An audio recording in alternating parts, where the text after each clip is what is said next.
So, I'm like most millennial drummers, you know. I absolutely love Travis Barker. I love his kind of hyperactive, overplaying style of drumming where he'll just play so much stuff, but it'll always fit the music and it will never really seem like it's out of place, even though it's like so busy, you know. And I think the reason for that is his playing is so intentional, you know. If he plays all this busy stuff, there's a reason, you know. It's melodic. A lot of his part writing is just like you could sing it back, you know. Adam's song,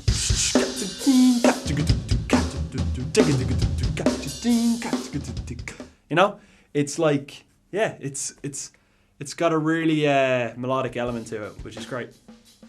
So yeah, today I wanted to try Feeling This, Blink-182, and yeah, this track has got great drumming from Travis. It's got so many different styles. It's got some of his kind of groove playing, more kind of hip hop influence, I guess, stuff in there.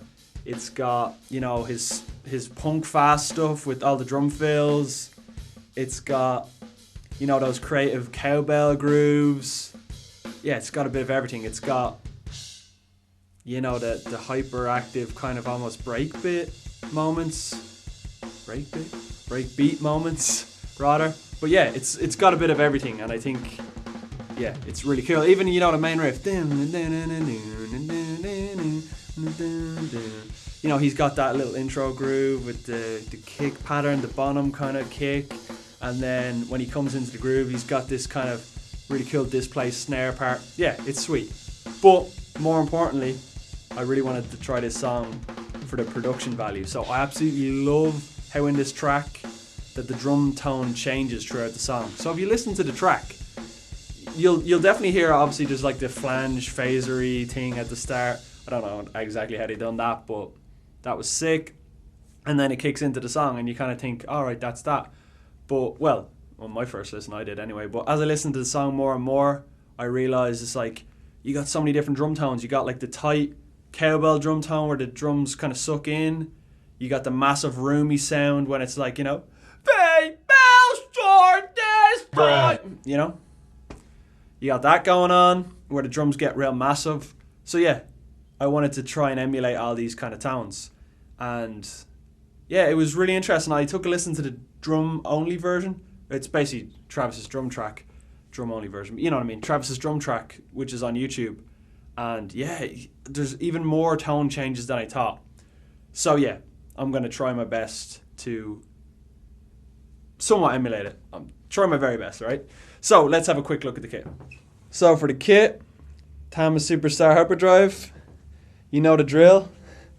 Yeah, this is the kit I normally use. Got P4 Remos clear on the skins, on the toms rather. A P3 on the kick, 22x20. My trusty Sensitone bronze snare, 14x6.5, with a P77. So yeah, I mean, if you've seen any of my other videos, this is generally what I use. So let's get the cymbals where I change it up a bit. So I got my HHX Evolution Crash, which unfortunately cracked, but it's been holding up, a little fix there. And yeah, it still sounds great, so I'm happy about that. I thought I was going to have to bin it nearly. My AA Tin Crash 20-inch kind of works nice as a bright kind of wash ride like Travis uses in the track. Again, a bit of drilling there to fix the cymbal, but we're all good. My AAX X-treme 19-inch China, which is a sick China, and my 14-inch Evo hats, trusty HHX hats. These are sick. Okay, let's get into mic placement. So I got my D6 in the kick. I don't know if we can see that. Let's have a look.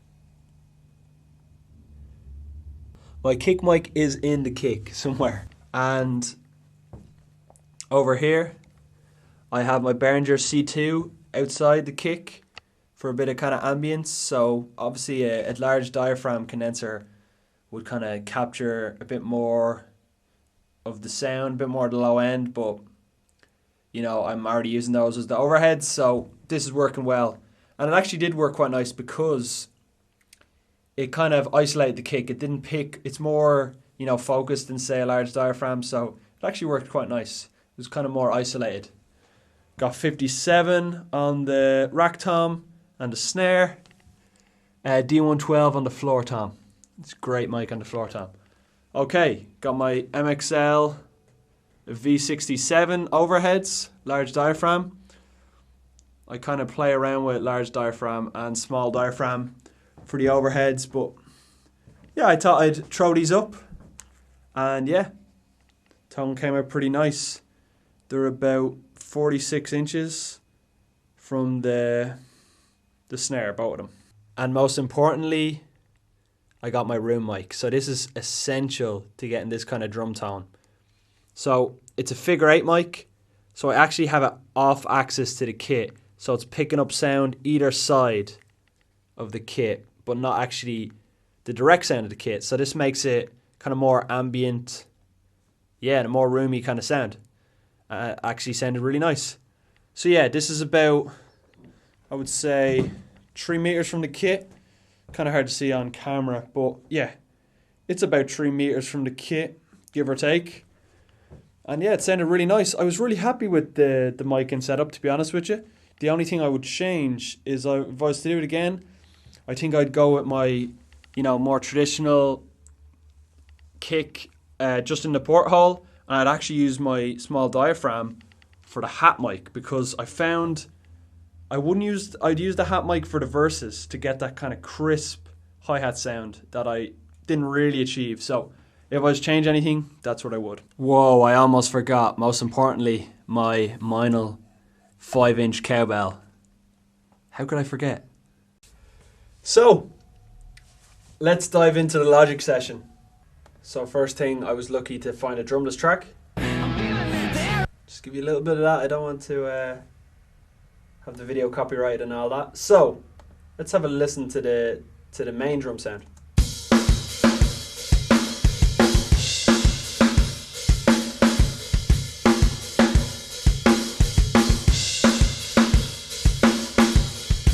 Nice, without the room.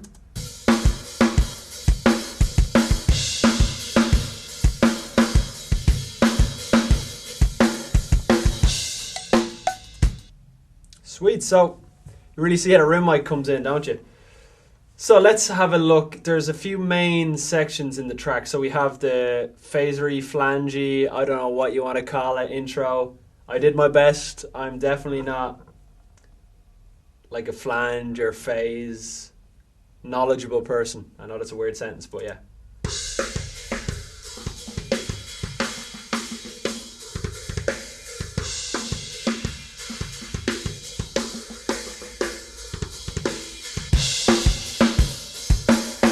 So the phase ducks down, and then we're into the full sound. So I want to just briefly show you what was going on here.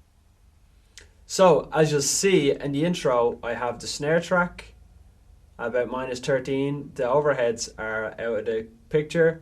I got some room mic, -16. I got no kick mic, and I got the kick out. Okay, so I didn't use the main kick mic because that's where a lot of my low end is coming from, and my punch, so I saved that for when it kicks in. So you'll have a listen here.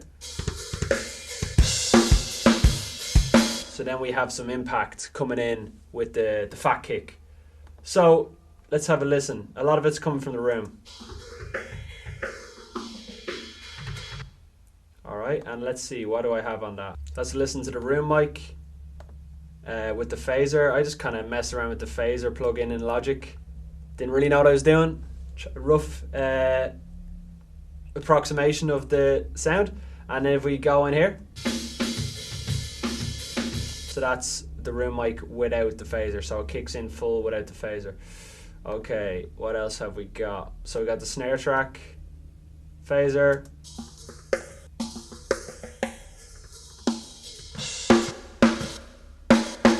and then it kicks in the full track where we have the snare gated with some reverb.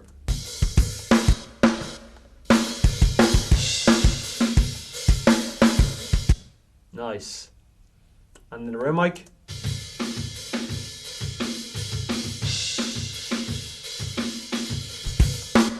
Got some compression on the room mic. Got some different EQs. So here's the kick out. It's kind of almost like a close room mic, really. And some nice low end coming from the D6 inside the kick. All right, and then with the room mic, if we add the overheads for a bit of sizzle.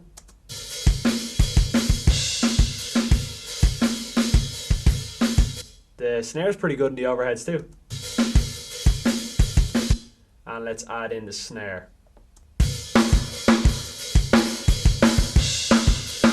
Nice. So I really did a lot of work on the snare track. So I'll show you what I have here. Got my gate, got my compressor, played around with a preset, got some EQ, a lot of top end, took away some, I usually add 200. So it just shows you, I was trying to emulate the sound because I actually was listening to the drum only track, and yeah, I actually ended up taking away some of that. I wanted more top end, so I had a lot of top end, a lot of mids, a lot of higher mids kind of stuff.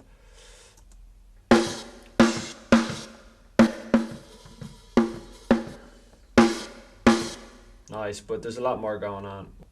So on the snare, one of the main things I done was added some distortion.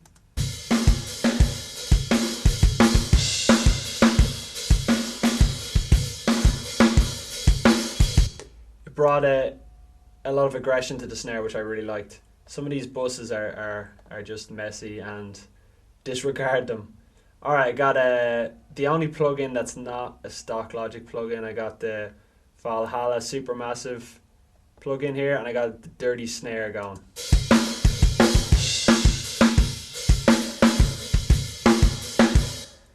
Messed around with it till I liked it. Thought it sounded good for this sound.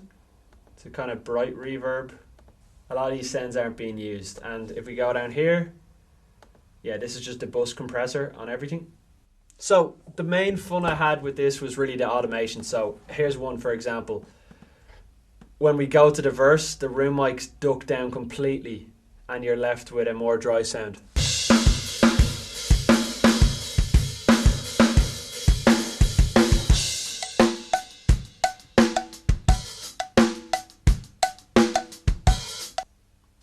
Pretty cool. I really like that. And then what's really cool is on the track they do this as well. They bring up the rooms or whatever they're using for ambience and reverb for Travis's kind of breakbeat section.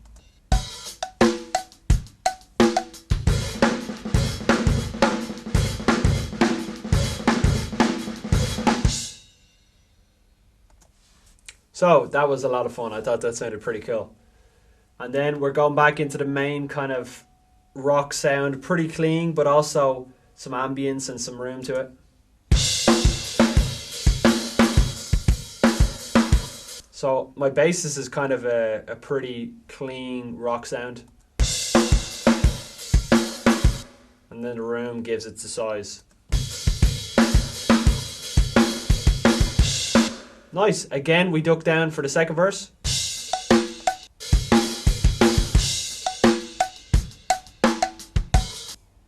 Sweet. And now one of the real signatures for this tune for me is the vocal and drum break. Again, we're lifting up those rooms.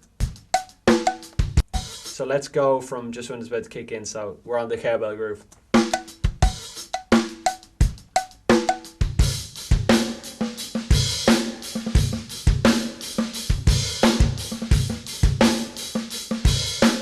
So I'd crank the rooms there. Have a listen to it without the rooms.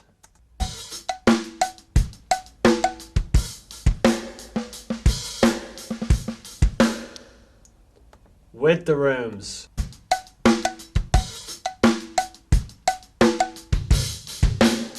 This time, into the summer. So yeah, you kind of want to sing Tom's part when you hear the reverb on the room mic. Nice. So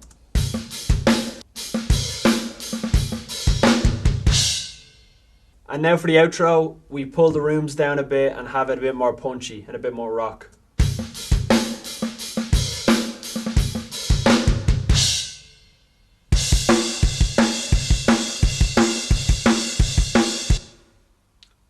And just for fun, let's have a listen to the fills.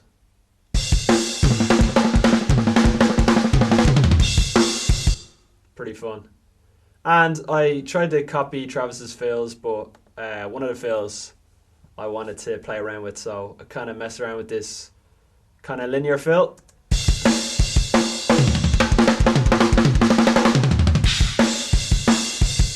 Very fun. Still Travis-esque to it. Travis-esque to it.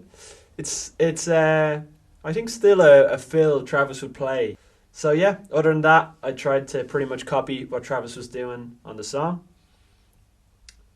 And yeah, I hope you've enjoyed this. I found this track a lot of fun. And yeah, I'm happy with how it came out. So what else? I cut out the toms. It's just a thing that a lot of people do at rock. My breakout video, I didn't do this. I remember mentioning that.